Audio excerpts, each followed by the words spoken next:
Hello, good morning, and good afternoon, everyone. Thanks for joining our sixth session of the webinar series of UNESCO on open science from the UNESCO recommendation to reality in Asia Pacific. We are very happy to have you with us today.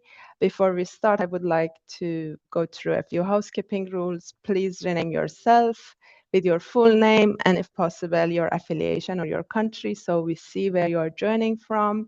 Please keep your microphones muted when you are not speaking and use the chat box or raise your hand if you would like to take the floor and share any comment or question with us. Please note that this session will be recorded and the recording will be shared with you after the session.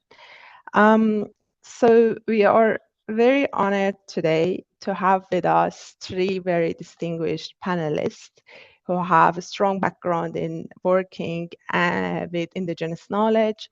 Today, on this sixth session on open dialogue between knowledge systems, we have Dr. Virginia Marshall, who is a researcher fellow at Australian National University from Australia with us.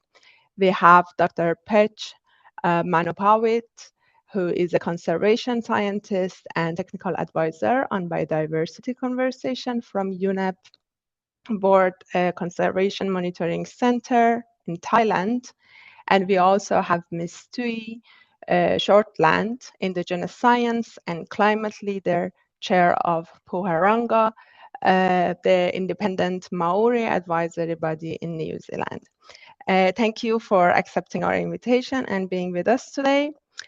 Before we start our discussion, I would like to give a bit of introduction about these webinars for those of you who are new with us, and also a bit of introduction about the concept of this session. As you know, UNESCO has adopted in 2021 a recommendation on open science. This is the first international standard-setting instrument which enables collaboration among the countries on open science under the umbrella of open science. This recommendation provides the first internationally agreed definition of open science as an umbrella for a variety of movements and practices that enable and promote collaboration and information sharing and benefit sharing between science and society. It also promotes engaging the wider society, not only at the output level of science, but through creation, evaluation, and communication of scientific knowledge. And it also aims to ensure multilingual scientific knowledge that is reusable and accessible for everyone. The recommendation defines open science under four main pillars, which is open scientific knowledge, more at the output, but also like the process of science, from scientific publications, open research data, educational resources, open source software and hardware, and also open science infrastructures, which include physical or virtual infrastructures. We had a complete session on that. It's also encouraging open engagement of societal actors through practices of scientific volunteering, crowdsourcing, crowdfunding, citizen science, and different forms of participatory science. Last but not least, it encourages open dialogue between the conventional, traditional science system and other knowledge systems, recognizing the richness of these systems. Today, the focus of the session is on this fourth pillar, opening dialogue with other knowledge systems. In the definition of dialogue, open dialogue between different knowledge systems, the recommendation emphasizes on recognizing the richness of diverse knowledge systems, epistemologies, and knowledge holders in addressing the very complicated, complex issues that we are facing in our world. It also, of course, acknowledges the cultural diversity of different communities in line with the 21 UNESCO Universal Declaration on Cultural Diversity. It is based on the principle of inclusion, collaboration, and co-creation by engaging stakeholders beyond the scientific community and academia, including traditionally marginalized scholars, indigenous people, local communities, and underrepresented groups, including women that are still underrepresented in the science system. So it also aims to strengthen complementary and dialogue between these knowledge systems. The methodologies are different, the sources are different, but they can complement each other. It is, of course, based on right and equity, human rights standards, also the knowledge sovereignty and the governance of indigenous communities on their resources and their knowledge, ensuring fair and equitable benefit sharing if any benefits, including commercial benefit, comes out of this knowledge. And also safeguarding indigenous knowledge aligned with the United Nations Declaration of Rights of Indigenous People, and also the care principle, which is based on collective benefit, authority to control, responsibility, and ethics. And of course, recognizing communities' ownership over their data, knowledge, land, and other resources. As we have discussed before, the open science recommendation emphasizes on this principle that we do open as possible, and close as necessary. And that means, by principle, when possible, everything is open and restrictions need to be proportional and justified. The basis of these justifications are, for example, protection of human rights, national security, confidentiality, right to privacy and respect, especially for the human subjects of the researchers, legal processes and public order, protection of intellectual property rights, which would be the topic for our next session, personal information, and especially in the case of indigenous knowledge and resources, sacred and secret indigenous knowledge, and rare, threatened, and endangered species. So with this introduction, I would like to also tell you that these series of webinars are actually the first phase of a bigger project that is aiming to build capacity for practicing open science in our region and advancing collaborative research for sustainable development. And when we talk about collaboration, we are talking about collaboration between various scientific disciplines, scientists from different countries, but also science and different societal actors, including communities and indigenous people. So how we do this project is first raising awareness, making sure that we all have the broad understanding of open science, especially in the context of our region and our countries, what are its potentials and requirements, and to build a community to work together and also identify the challenges that different groups of us face and together address them.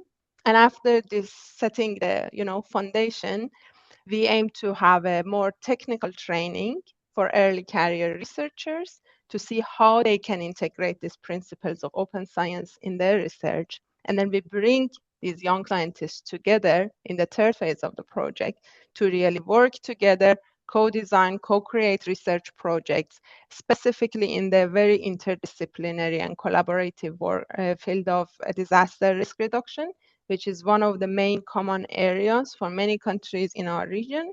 So this is the broader aspects of the project, especially if you are researchers, if you are from academia, and if you are early career researchers, we encourage you to stay with us throughout the project and the webinars, and we hope that you can engage in the later stages too. You today are joining us from different groups of stakeholders of science. As always, we have more participants from governments and policymakers and also from researchers and academia, but we do have participants also from university students, school teachers, university lecturers. We do have participants from private sector and industry professionals, librarians, data archivists, and those who provide a lot of services to the scientific community, and also maybe us from UNESCO, international organizations, and some international NGOs. We always ask you when you register, what is your engagement with open science? And again, today we see an increase in the number of the participants who are aware of open science, but maybe not involved in that, and those who are practicing that. And we have a shrinkage in the number of people who don't know much about open science. We hope this is the result of these webinars. You are joining us from many countries in the region and beyond. I would like to first of all invite you to scan this QR code and tell us which countries you come from. Throughout the session, we have some questions and interactions with you through this Mentimeter and through this QR code. So if you let us know which country you are from, we can correlate your answers to your country, and it gives us a better understanding of the needs of science stakeholders in your country. So please scan the QR code and let us know which country you are from.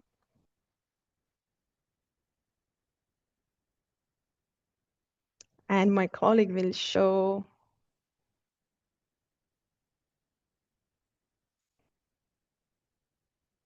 Awesome. We have a lot of colleagues joining from Philippines and Malaysia, Indonesia, Afghanistan, Australia, Thailand, and New Zealand, India, and Timor-Leste.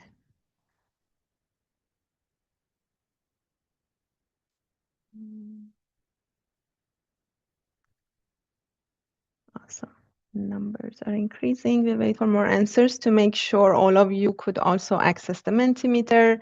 If you don't have your phone with you, if you are on the desktop or on your phone, you can also go to menti.com and use the code that you see on the screen. And in the chat, you can find the link to the slides. We have colleagues from Japan,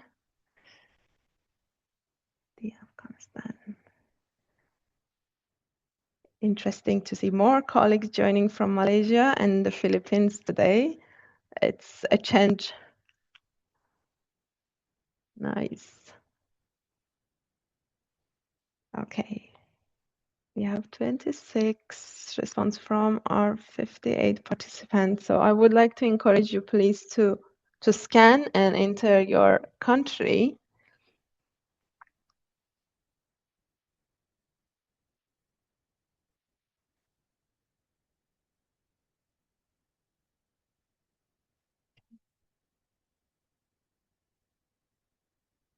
We have Sri Lanka and Korea. Excellent. So we have another question for you at the beginning of this session. Oh, we also have Bangladesh with us. Excellent. So our next question is about your engagement and experience in the past or currently with open science. We have Vietnam also. Nice. Can we see the next question, please? Yes, we would like to know if you have ever been engaged with local and indigenous knowledge systems, working with indigenous knowledge, working with indigenous communities. So the answers that you can choose are whether you have engaged with them through, just being a member of the community or a knowledge holder yourself, or working with them or doing some research on links, or if you don't know much about the concept. Okay, I hope these numbers will change at the end of this session. We have many people who haven't engaged with indigenous people or indigenous knowledge holders. And for those of you who have some experience of working with indigenous knowledge systems, if there are some initiatives you want to share with us, please send it to us in the chat, ideally with a link so we can check, and hopefully later we can engage with you, and also the other participants will learn from your work. Very nice. Okay, we are happy that some of you will learn a lot of new things about indigenous knowledge systems today. Excellent. So with this, knowing who we are, where we come from, and how much we know about this topic, I would like to invite our first speaker, Virginia Marshall, to please give us an overview of what is actually open science? Indigenous knowledge. What are its criteria? Why is it matter to have this dialogue and collaboration and co-creation between the traditional science system and other knowledge systems? Thank you, and the floor is yours.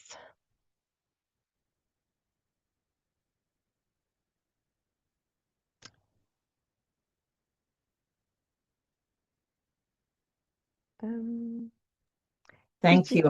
I know I've just had a little bit of a fight with the button, so it's all good.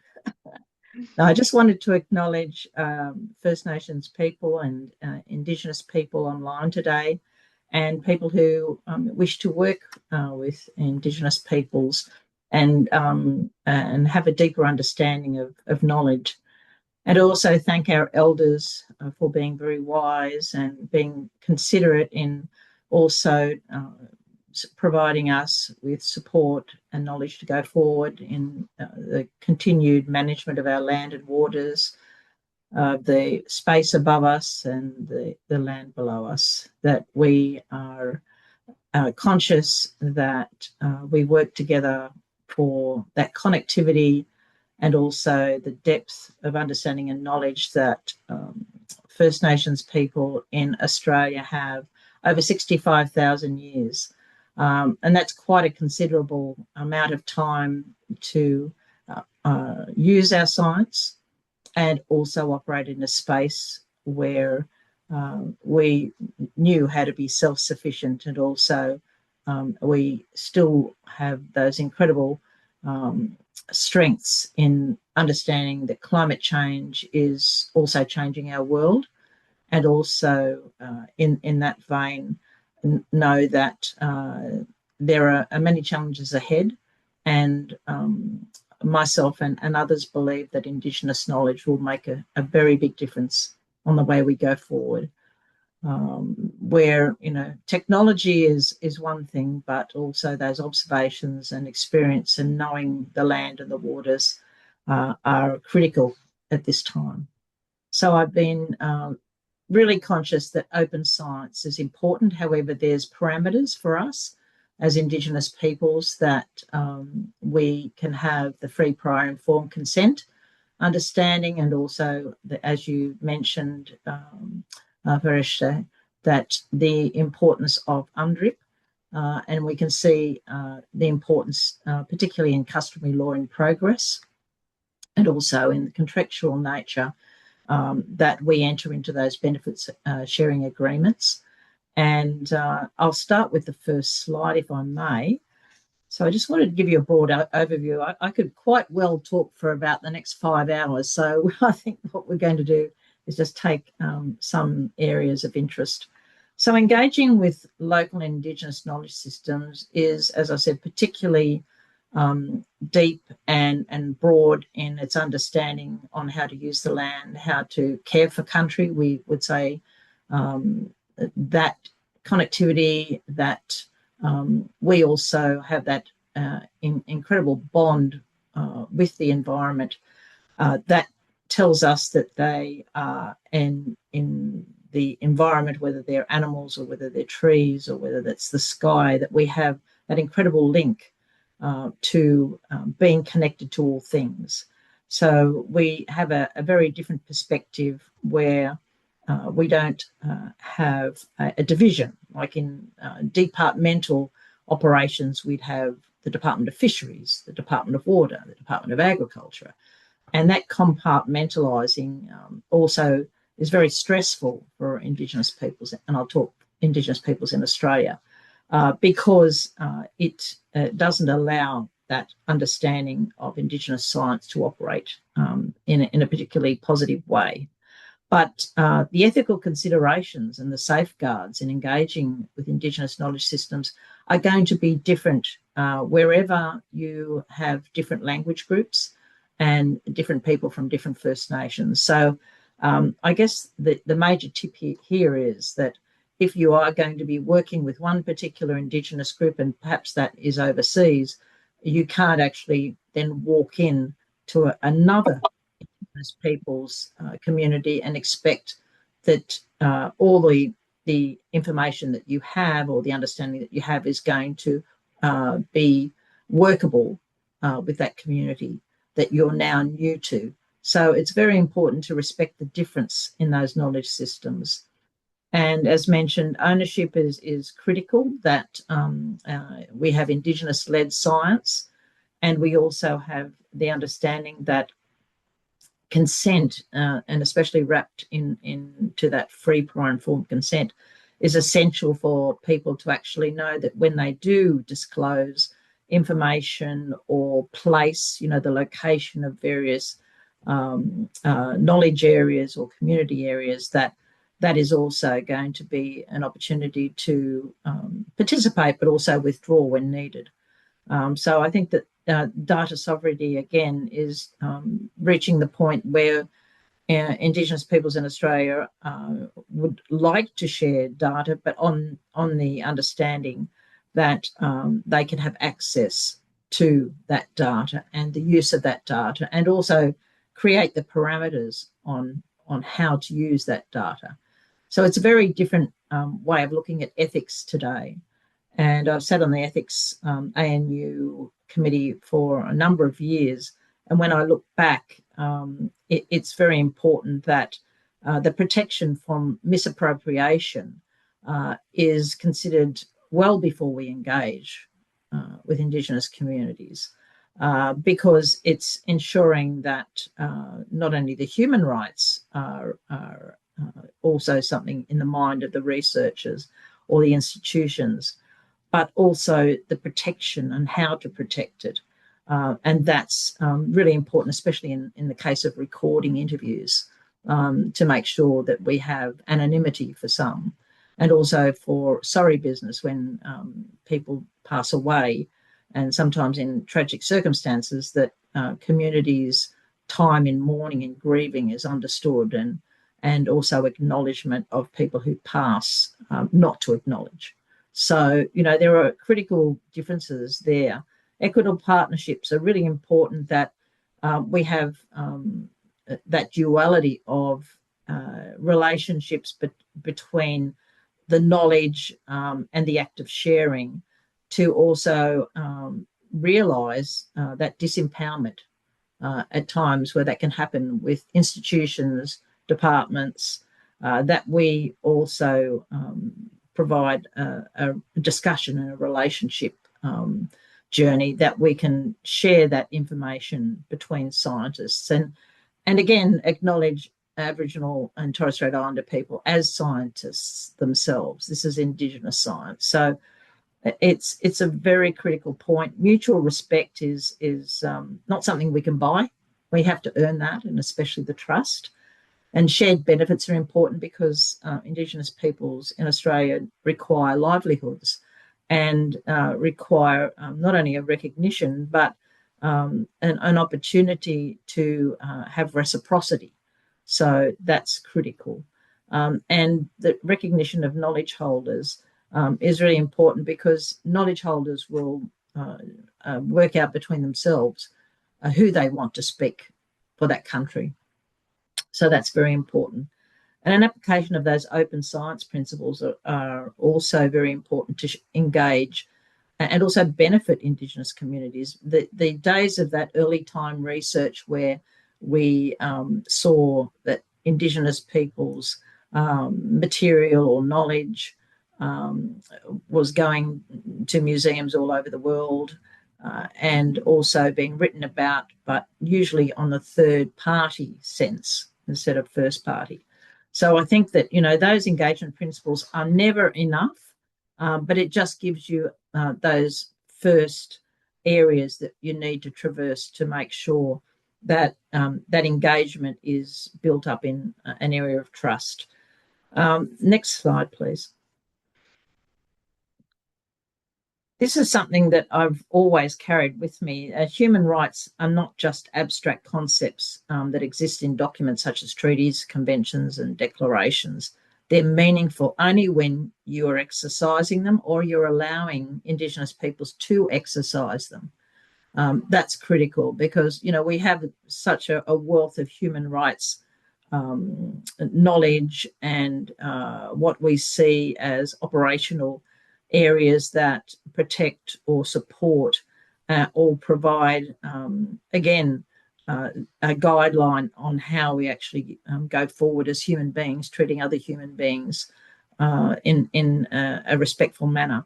So I think that human rights are only as good as you can exercise on the ground or with issues that we have.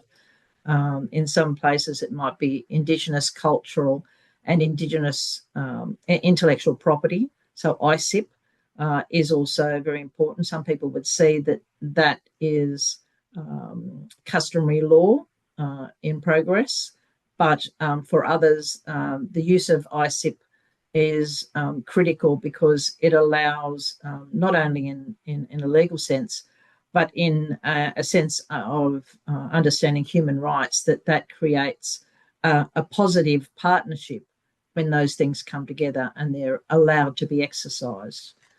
So that's very critical. UNDRIP, of course, you can see the operation and change in Canada with UNDRIP going from a bill and being celebrated and embraced as legislation. Australia is still not there yet, but again, we would use UNDRIP in all forms of projects, and also for my project at the moment, which is looking at the barriers and opportunities of traditional medicines. It's really critical to have Article 31, which really says up front that it's appropriate and necessary for Indigenous peoples to have access and contribute and use their knowledge to source seeds or medicines, and knowledge of the plants and animals that in their country that they have a very strong connection and association with. So UNDRIP can never be underestimated and has been a significant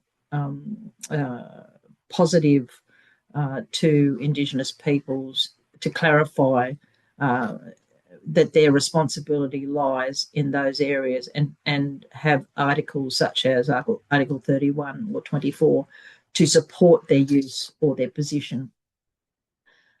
Next slide. Thank you.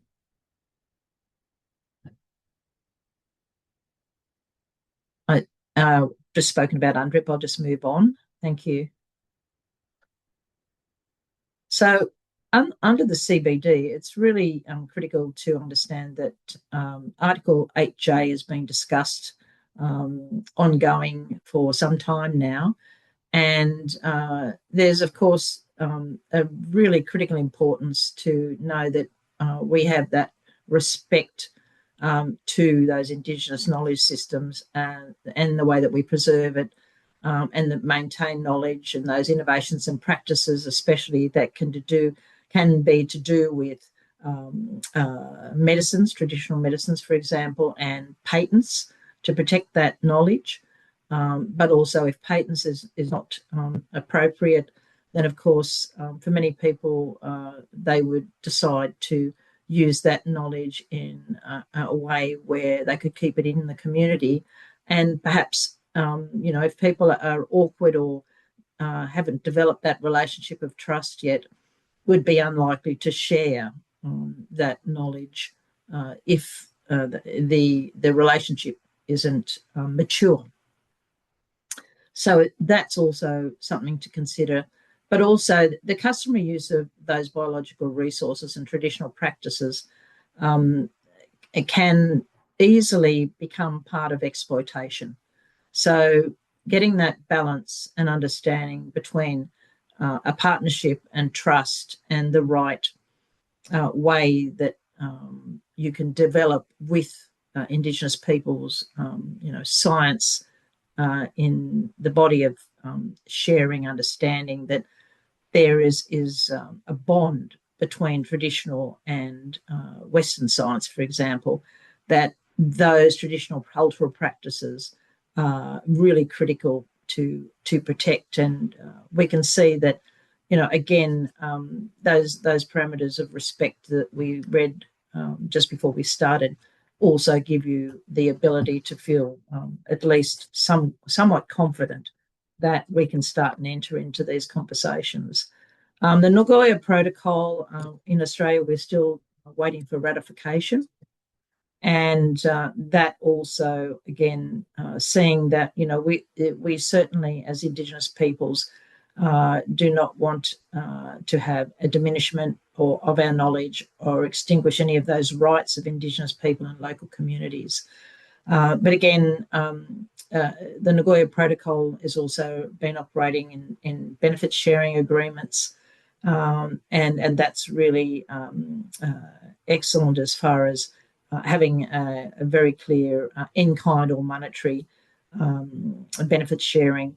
But again, that contractual nature brings more surety to that relationship. So, I think with the Nagoya Protocol has been something, especially in the research that I'm doing at the moment in traditional medicines in Australia, is that it is critical to have these international laws and principles to guide especially the process where you might enter into that partnership to seek to have a listed medicine, or you would like some idea about having that knowledge participated with researchers that you can trust, but also that can not diminish the quality or the understanding of what your knowledge is.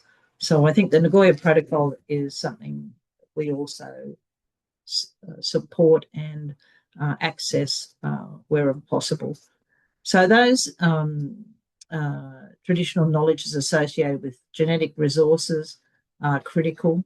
And as I said, the equitable sharing of those resources are also essential. And we've still got a little way to go in refining those areas, because for smaller communities, they usually have very little money, or they certainly don't have connections to lawyers or other people that they can help guide them in their choices and what they would like to do with that benefit sharing arrangement.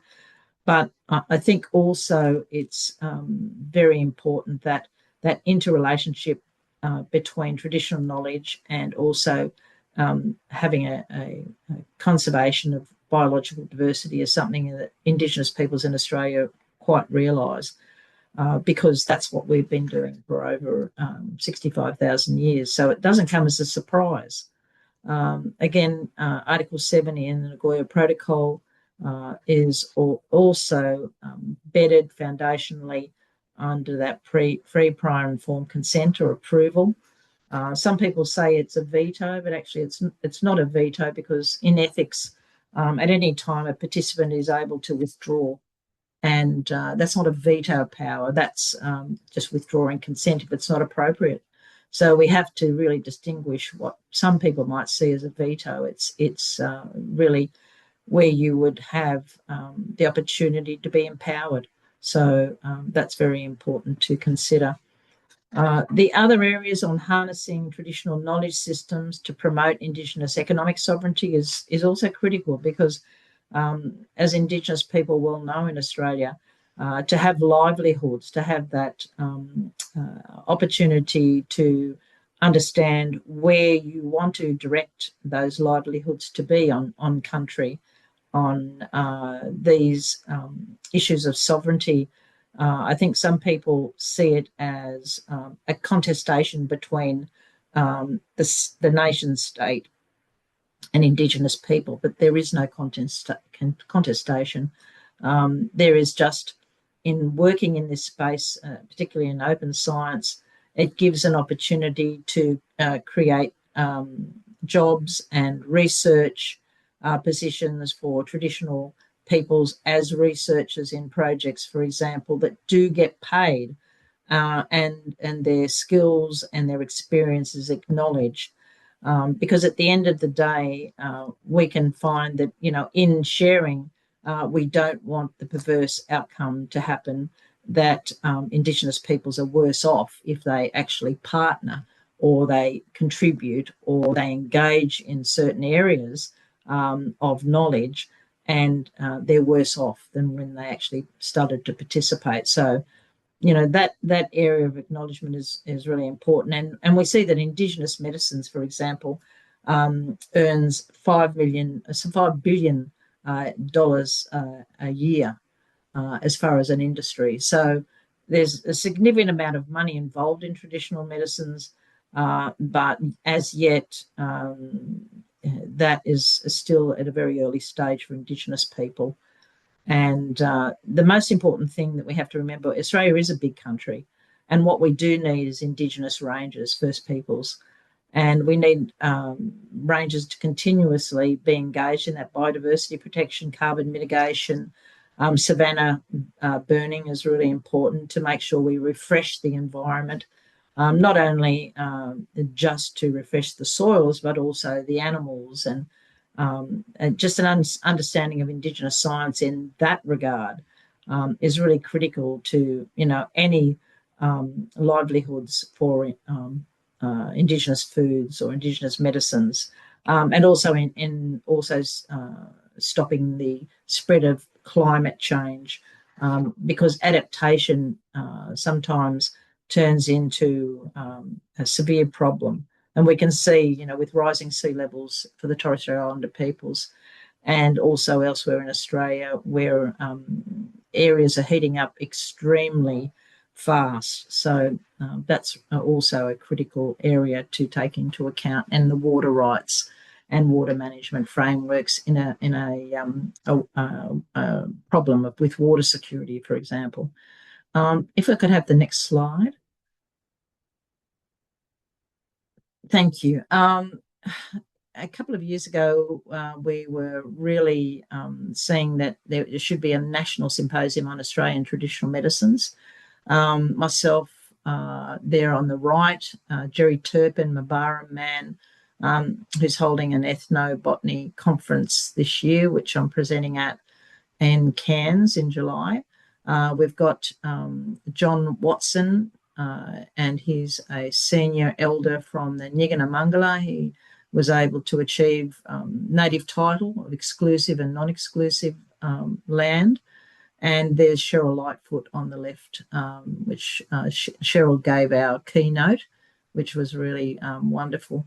So that gave us an opportunity to really have a very large focus and a strong and healthy focus on Indigenous peoples. That was the whole idea of this symposium, because many times we actually go to, whether it's Western science or an area of science, that there's very little focus on Aboriginal or Torres Strait Islander people in that area of traditional medicines or foods.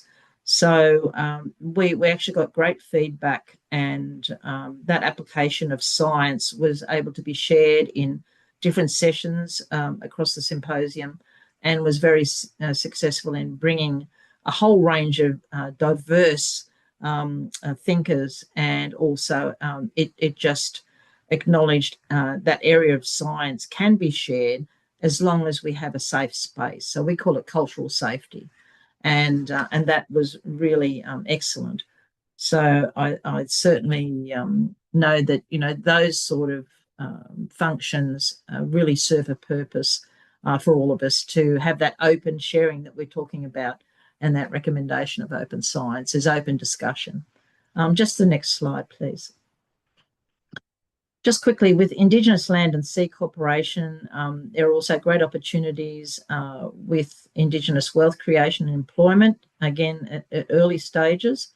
But, commercialising traditional knowledge is a very formal process, but it also engages with experts. And that also is difficult for a lot of Aboriginal or Torres Strait Islander people from various language groups and nations, because Aboriginal and Torres Strait Islander people have to access a range of different support and support systems free of charge, because Aboriginal people on country don't have their own barrister, they don't have their own lawyer, They don't have their own sciences. So, you know, that creates a disempowerment. So it's really important to know that the things that we may want to achieve in academia, we have to think, well, when we actually leave, what impact are we actually providing to Indigenous people? Are they better off with us and getting to know us and getting to work with us, or are they worse off? And I think that that commercialising any particular area, whether it's mining or whether it's food or whether it's medicines, means you have to work twice as hard, 3 times as hard. Just quickly, I'll just show you some great photos. Next slide, please. So this is myself and Annie Milgan a couple of years ago, where we had the women of country collecting seeds. And there's a whole bag of seeds that are really important plants for the community. And especially that collection of seeds then led to funding that we were able to attain to get some huge nursery housing for those seeds and planting, and a whole range of opportunities as a nursery to provide that empowerment, and also some Western vegetables that were pretty good to eat. So I think that was also a really important part of seeing how important seeds are to community. Just quickly, the next is boabs and culturally important women's trees. The next slide, please. So in the Kimberley region, these are women's trees, and very important cultural stories that community people have on these trees. And of course, again, you know, with a pedigree of over 65,000 years, there is so much to learn. Next slide. And also there's another story here from Bruno Dan, and this is in the Wild Harvest area of Gubbinge. And it's been used with and without the support of Aboriginal peoples, which is continually concerning. But at this time, the community are also advancing and progressing very well, and that's great to see. Also, the next slide. This picture gives you just a portion of the foods and medicines that are in that knowledge and also access of First Nations people in Australia. So it's mega diverse. Certainly our lands, our country here in Australia are just full of various opportunities for Aboriginal and Torres Strait Islander people to get engaged, but it's the setting up, it's getting the science also engaged, and also the research.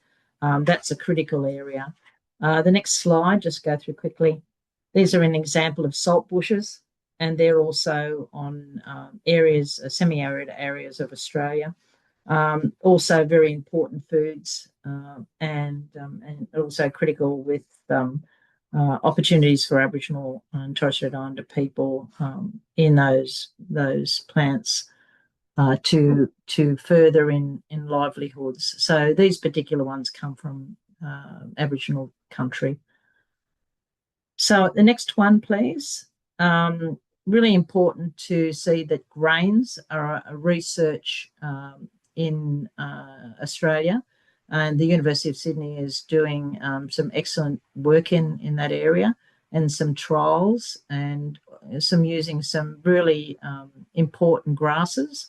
And sometimes we raise in science today, with climate change, we mightn't have the same sort of seeds accessible to us as we do today. And that's important to also build the capacity and the knowledge with Aboriginal people, and certainly not without. So that's another advantage of science in the areas that we're progressing in Australia. And just quickly, if I can just go into the other slides. Dr. Marshall, So 2 more minutes. 2 more minutes. Thank you. So, water is really important in Australia because, we have such a dry country. And, in some areas it's very competitive for, water and water management. So this last 18 months as former chair of the Committee on Aboriginal and Torres Strait Islander Water Interests, which is the advisory body, the primary advisory body to the Minister of Water. And we're able to secure, along with the states and territories in Australia, a increasing elevation of Indigenous people's water and rights to water. So that was a really great outcome. We had the Minister of Water sign off on that new National Water Agreement. The last one was in 2004. And this also brings ownership and an elevation of Aboriginal people's access and use of water also around the country. And it was a very wonderful participation from myself and the other committee members to achieve that outcome, which in a country as big as Australia is pretty amazing. So, we're really happy that was the outcome. Just quickly on the next slide, that I mentioned to you before about savanna burning. Now, this is really important too to bush foods and medicines, that the right time of the year, the right places, the right people, this Indigenous knowledge of the time to burn is really critical, and it can't be done without Aboriginal people. So, again, partnerships coming into the play of ensuring that we have that respectful space and the various areas that we want to engage in that areas of science and Indigenous science are mutually satisfying and also mutually beneficial. The next slide, please. So when we look at this photo, and I say to most of the students when I was teaching them in Fenner School, when I was doing my postdoc at ANU, and I'd say, when you look at the photo here, what is it a photo of? And you'd say, well, there's just some people sitting on the left-hand side. They're just looking at water, and that's it. And I'd say, well, actually, no, there's a senior elder there, and he's transmitting knowledge, Indigenous knowledge, Aboriginal knowledge to the young ones, because, we know that the youth are really critical in this. It's that transmission, the learning, the observing, the practices of fishing, of also using the water and not using more than you need. So, that sort of understanding is what we need to do when we come into that space on country. Next slide, please. Is really such a benefit for Aboriginal and Torres Strait Islander people and Indigenous people from everywhere that we're tuning in from today, is really, really important, because when I had this opportunity to write Overturning Anachnalius, which came from my PhD law thesis, it was contesting that space that, we know that there's a doctrine of discovery, we know that there's Aquanullius in there, but we talked terra nullius, so the land belonging to no one.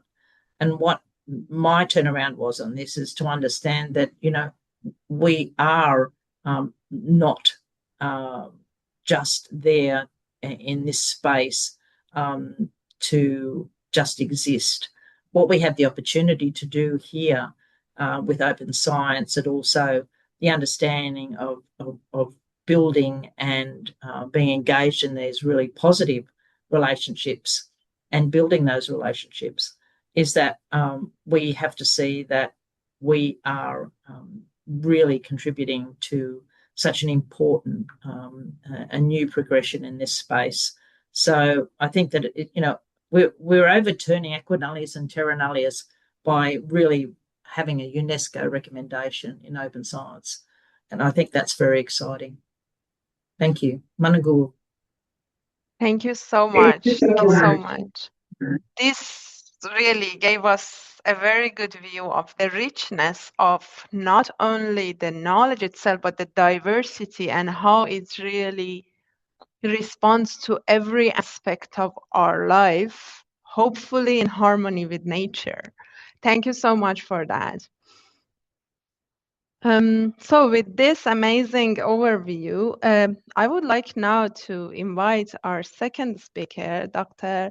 Manopawitr, to tell us more about how in Thailand you are practicing this, especially in integration of indigenous knowledge to environmental assessment. As I just mentioned, and as we saw, a big part of indigenous life and indigenous knowledge is to live in harmony with nature, protection of nature.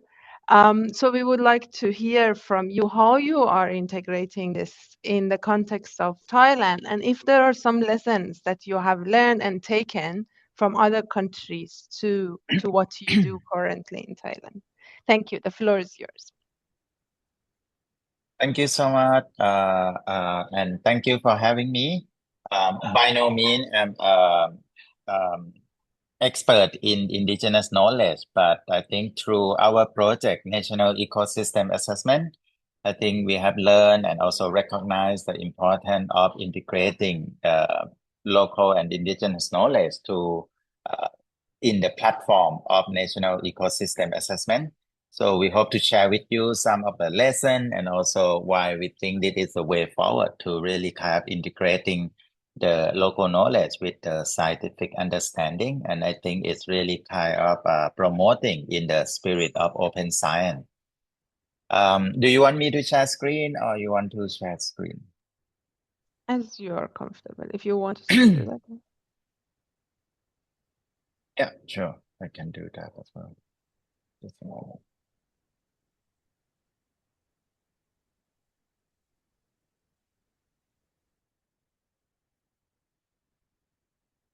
Can you hear everything okay? Yes. Could you make it full screen, please? Yep. Yes. Okay.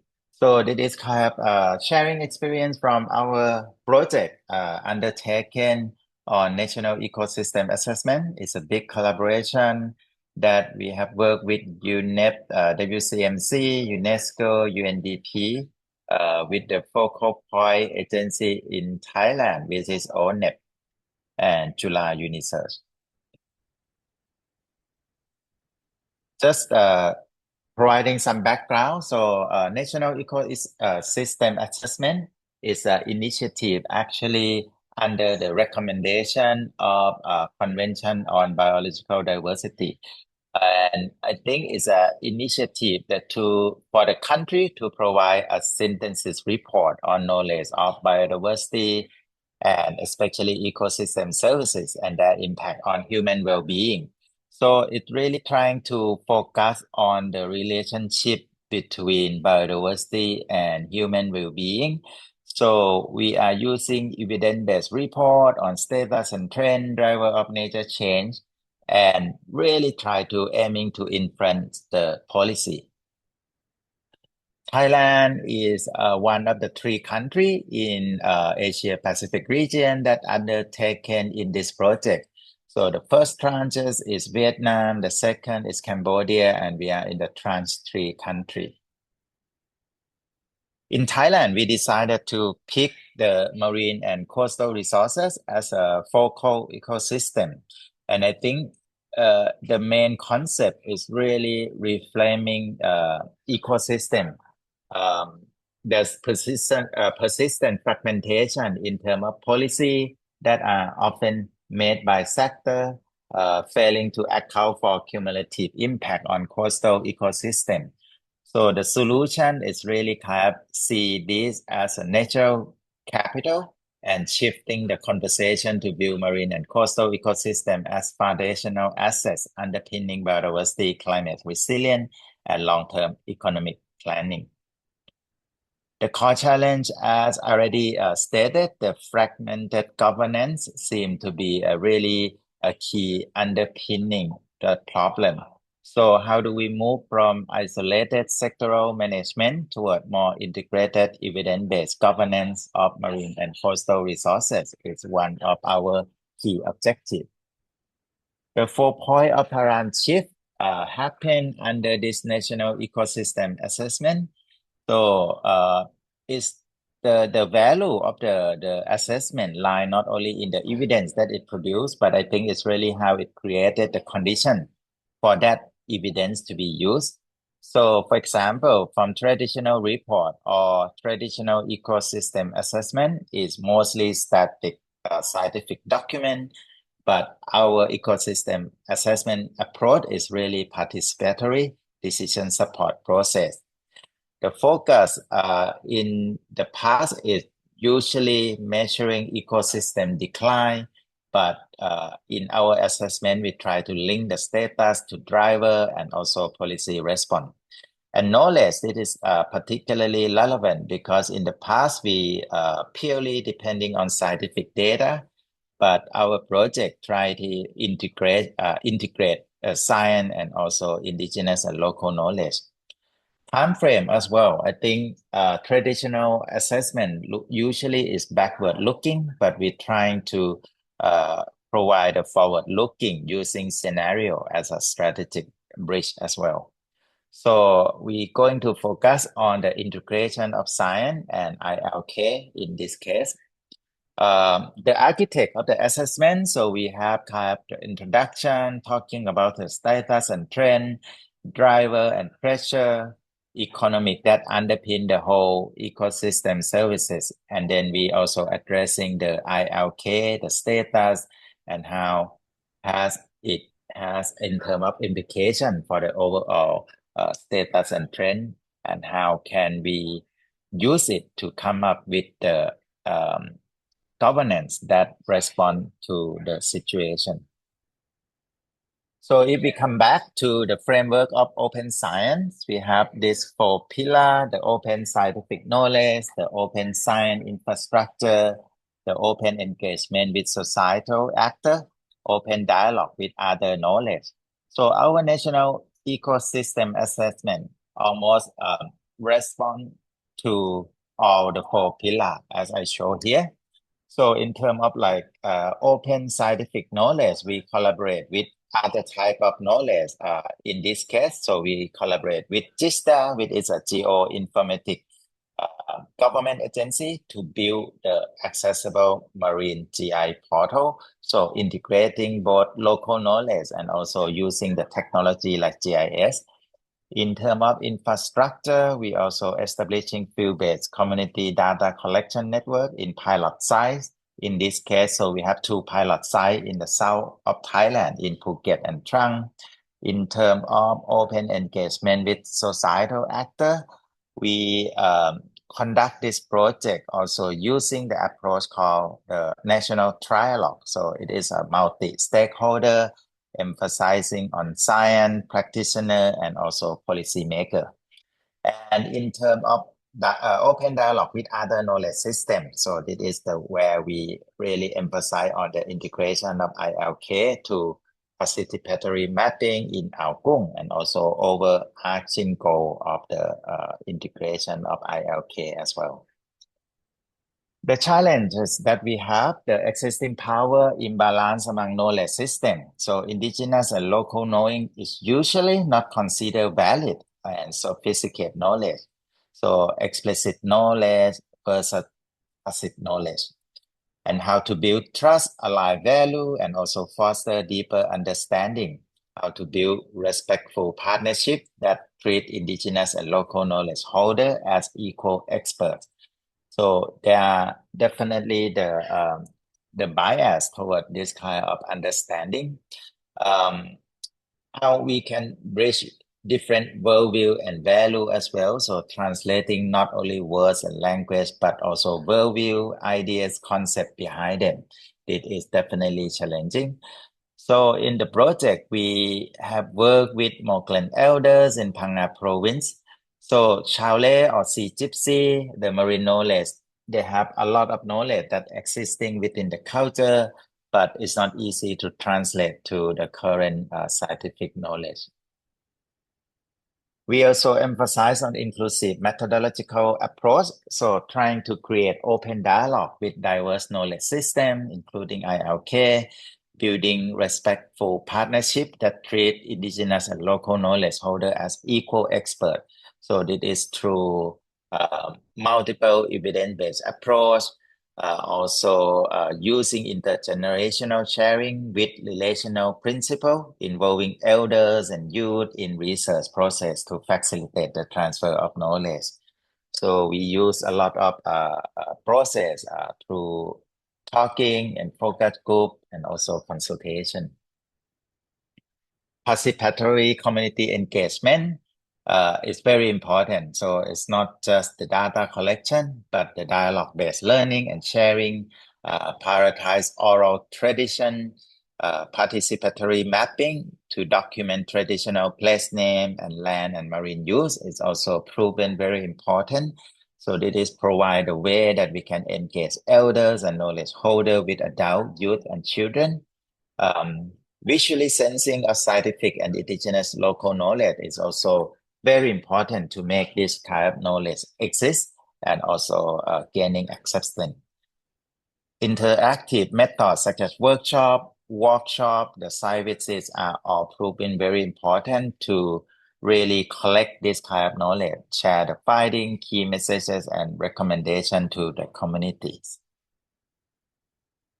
And we also emphasize on this so-called knowledge co-production or cross-fertilization, because this is really kind of a two epistemologies that can be combined to produce the best available knowledge in biodiversity and ecosystem service. It can improve conservation decision-making while also respecting different origin, function, and governance. And I think complementarity create opportunity for knowledge co-production and cross-fertilization. So throughout the process, we have the scientists from conventional background, biologists, ecologists, environmental economists, and also the expert in ILK, trying to sort of cross-fertilize and produce the report. Did it sum up the article that had been produced through our project? So the weaving indigenous local knowledge with GIS system in ecosystem assessment seemed to be one of the things that provide a concrete example how we can leverage the ILK in the common platform through the dialogue between scientists, social scientists, conservationists, and indigenous and local knowledge holder. So learning about each other perspective, synergy that can provide a framework to document and store indigenous and local knowledge. This is another example about the knowledge co-production. So after we map all the traditional marine use, we then overlay with the GIS data and create and input it into Marine GI portal. So the mapping is really useful for visualize the knowledge and also making it accessible to the wider audience as well. So the project National Ecosystem Assessment is really emphasized on policy interface and also knowledge that can inform and benefit society.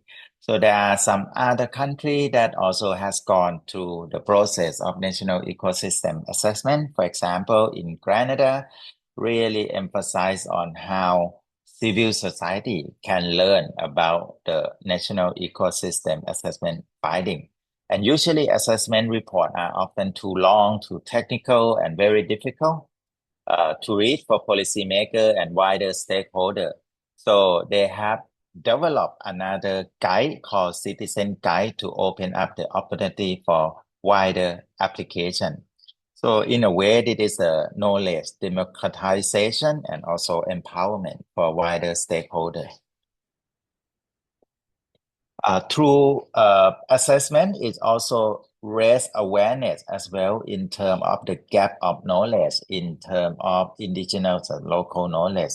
So another example from Bosnia-Herzegovina, after they recognize that there's a big gap in terms of ILK, so they have invest significant resources to identify critical knowledge gap and also dig deep to target the effort to document traditional knowledge and practices that may be often overlooked.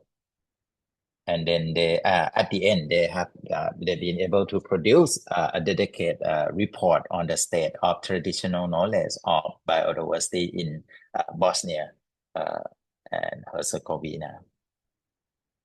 So I think key lesson that we have gone through the process. It's been very interesting, a learning curve for both sides. I think from biologists, ecologists, traditional scientists to really trying to cross-fertilize with social scientists and also the economists. I think some of the key lessons that we learned is indigenous and local knowledge is a living knowledge system, so it's not just data.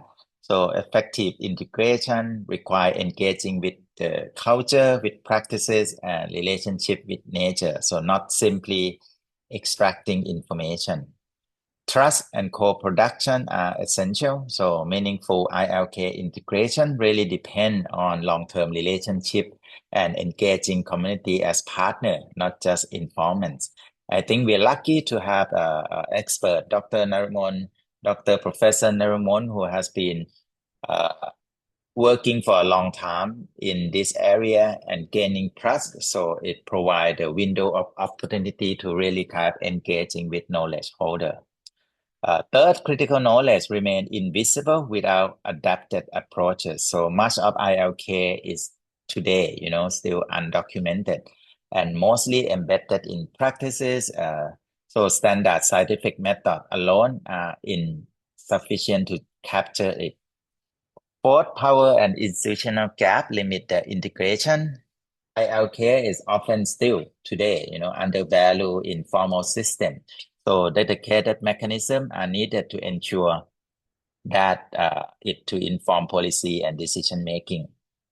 National ecosystem assessment, lastly, also review gap and hopefully catalyze action because, for example, in our national trialogue, after we presenting about the ILK in the main forum, I think the policymaker, in this case, the Director General of Department of Marine and Coastal Resources, also take a note and also immediately follow up with how we can really leverage the point and also catalyze the action. So the process to help identifying missing knowledge can trigger targeted effort to document, revitalize, and also integrate ILK into future planning.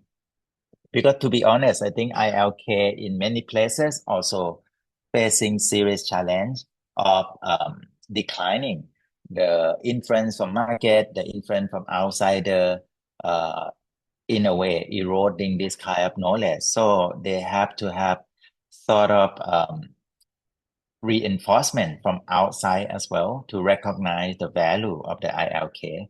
And I think throughout our process, this can be really something that after you realizing the gap, it can also help catalyze action. Thank you very much. Thank you so much. I can say I'm working on open science with open science actors from different parts of the world for a few years now. I can certainly say that was a very unique example of a complete translation of the UNESCO recommendation on open science from the scientific knowledge infrastructures. And I think this aspect of working with different knowledge systems and communities is the missing part of open science. And this is the first time I see this whole translation of the recommendation with what you presented. Thank you so much. Thank you. Before we hear from our next speaker, Tui, I would like to ask a question from our audience and how in their context, in their countries, they see the highest potentials, or which areas have the highest potentials for establishing or maintaining dialogue and cooperation between different knowledge systems. We heard a lot from, resource management, water management, assessments of ecosystems, health issues, medicine. So in your country, what are the fields that Indigenous knowledge is already integrated, or you see a lot of potentials in your local Indigenous knowledge and national or local needs that this technology, that's extremely interesting for me. I want agriculture, manufacturing, food processing. Yes. I'm happy that we will have a surprise in the next talk on technology. Actually, that answer was quite surprising for me, but good thing is that we will hear about that in the next presentation. Sustainable energy and medicine. I'm not sure if that means that there is no potential or that's a mistake, but I also understand that in many contexts, in many countries, the Indigenous knowledge is still not recognized, or the richness is not still recognized, and there is no respectful, reciprocal conversation between different knowledge systems. Agriculture and manufacturing, sustainable fashion and sustainable lifestyle. Agriculture, again, drug discovery. Resource users in Timor-Leste, perspectives normally in agriculture sector and also disaster management, but it's not integrated yet with science and technology. Natural sector and development of infrastructures, agriculture, fisheries, additive manufacturing. Can I see the rest of the response with ribbons? Do we have more? If you can move down. Sorry, I think this is the rest of the. Oh, this is the last one. Okay. Yes. Okay.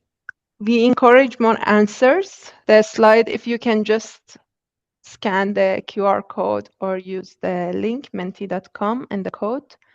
This slide will be open until the end of this session, so please share your inputs with us. This, I would like to invite our next speaker, Tui Shortland, to please tell us, in this area of AI specifically, where inclusivity and representation of data and context is, it can be even more marginalized.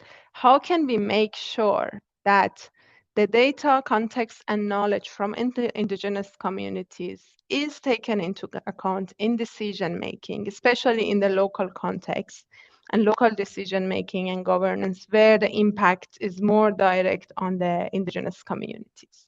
The floor is yours. Oh, kia ora. Can I have just quickly a time check on how long I've got? Because I'm mindful, it's really great to hear dialogue from people here as well, and I can shorten mine. I'm happy to do that. I would be very thankful, and thanks for also introducing yourself in the chat. From the time left, we have 11 minutes. And I know that we have promised you 15, but if you can make it shorter, then thank you. Kia ora, everybody. I will try to do 5 minutes. I have 10 slides, but I'm up for the challenge.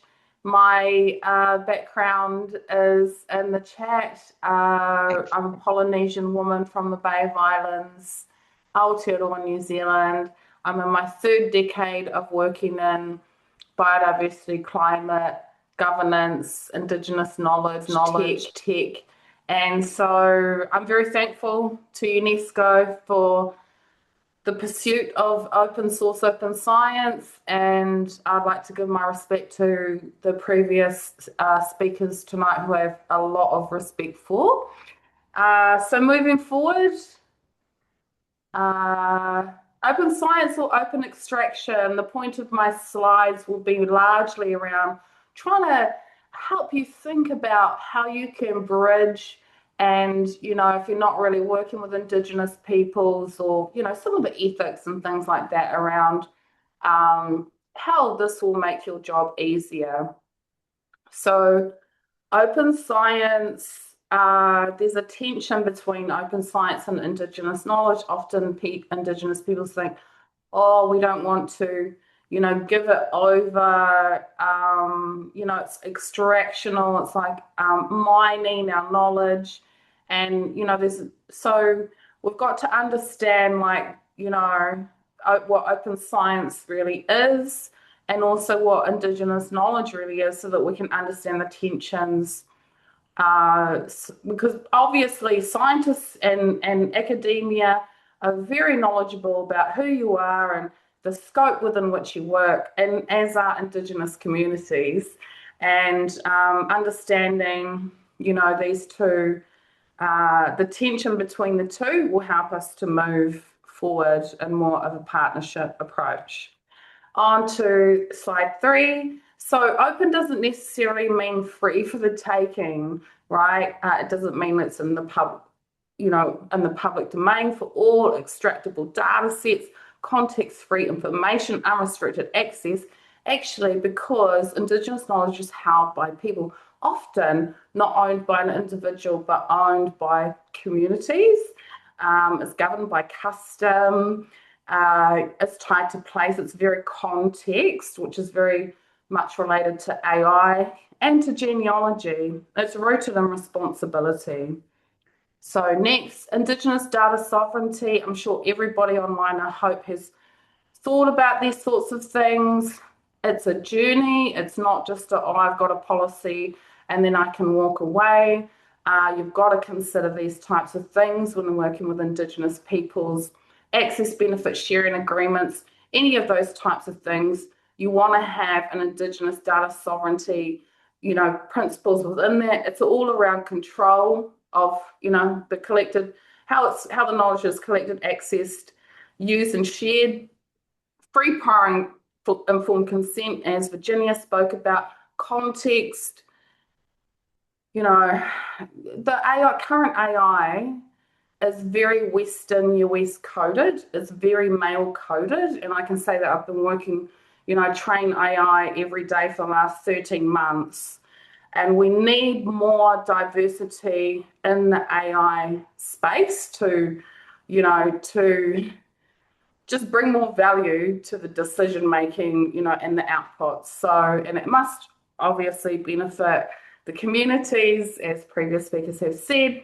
Infrastructure that reaches everyone. Don't forget, it's not just about data and online information, because we're working with Indigenous peoples who are often rural communities who are frontline to climate emergencies. I'm from Bay of Islands. Every late period of summer now has now become our cyclone period. We lose the phones, we lose not even Starlink works or anything. Low tech is good, and low tech can often be open source. We need to encourage more Indigenous peoples in this space as well. Knowledge without the internet, again, you know, this is what we're doing. We're designing cyber decks in our communities. We're using mesh-tastic ways of, you know, connecting to each other in the middle of emergencies. We need to share more around these tools across Indigenous communities. Tools can be open, governance cannot. So this is just a little quick reminder. Open text tool may require and shall require some Indigenous control. Governance by design, culturally aligned. Here's some, you know, recaps there on the side. We're going to move from extraction to partnerships. This is how we have more of an uptake around and, you know, willing to share knowledge as well. Co-design, co-ownership, capacity strengthening, technological transfer, long-term relationships, all of that guided by Indigenous principles. a new social contract for open science where we're recognizing rights, we're sharing power, we're investing in relationships, we're embedding our accountability, and we're enabling just futures. This is my last slide. The future is ours to build together. We're going to listen to each other. We're going to collaborate. We're going to create. We're going to care. We're going to inspire. On my last note, today we uploaded a free open source framework on GitHub just so that you can, a space that you can upload your documents and you can generate AI specific reports from it. And so that's open source contribution that I just did, and it's in the link there. So thank you so much, everybody. Let's connect online, and ngā mihi kia ora. Thank you so much, Tui. That was very interesting. We have a few minutes, and I guess some of our audience might have some questions for some of you. So if anyone has any question, please put them in the chat and raise your hand. Meanwhile, I would like to share a final question on Mentimeter with our participants, where they see the challenges in their context, field, or country for establishing this dialogue and cooperation between different knowledge systems. We heard from our speakers about some of these challenges, but we also want to hear from you. Fitri, could you please share the slide? Yes, thank you. And we wait for your questions, if any, in the chat.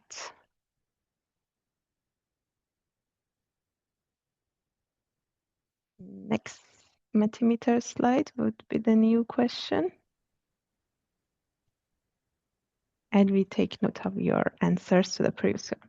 So what are the barriers to effective dialogue and co-creation across different knowledge systems, especially in your context, in your country? And I don't see any question in the chat. So we wait for your answers on the slide. In this few years, I have been sometimes in discussions on this topic, and we heard it today a lot. Trust is one of the issues. The slides are quite small for me. Language, understanding the culture and beliefs. That's absolutely true. And this is one of the first principles that the UNESCO recommendation refers to, that respecting and recognizing the cultural diversity, and also multilingualism is really one of the main elements in opening science. Mutual trust and respect, integrity of data. Oh, this is a bit hard for me to read it. Fitri, if you have it on your screen, could you please read it? It's a bit small for me. Getting old. So we have language, understanding the cultures and beliefs, and also mutual trust and respect, integrity of data, and also worldview and modernization. And someone you also note that education's level has the barriers, including mutual trust that previously highlighted by Dr. Marshall, and also effective dialogue and co-creations across different knowledge. And we have communication skills, rapport building, and data availability, trust between parties, language, and also culture barriers. And we have different views on developments. We have also input over extractions of the resources, bias towards views from other knowledge systems. This is like the basic barriers. Access to educations, language barriers, respect to each other beliefs, different perspective in general. Thanks. Thanks a lot.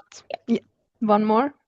Yeah, data availability again, and data integrations with science and technology. Yeah, I think we shared the barriers within different countries and knowledge systems. Nice. And it's interesting to see some of these are actually the barriers to other aspects of open science. We have one for our audience and even other participants on how, if they have some experiences on integrating Indigenous knowledge, specifically to the case of climate change issues and technologies for remote sensing analysis and climate hydrology or meteorology. I would suggest if anyone has some answer for that, I think there might be more than one answer, and we already heard from some of the speakers about these examples. So please feel free to answer in the chat. We keep the meeting open for a few minutes for interactions in the chat. I would like to thanks again for all of you for your attention, participation, and active engagement. And I would like to sincerely ask thanks our distinguished speakers for the very valuable information and insights they have shared with us. We hope to continue working with you, especially in the later stages of preparing the more technical aspects of open science for our young researchers. Thank you, everyone. Have a good day.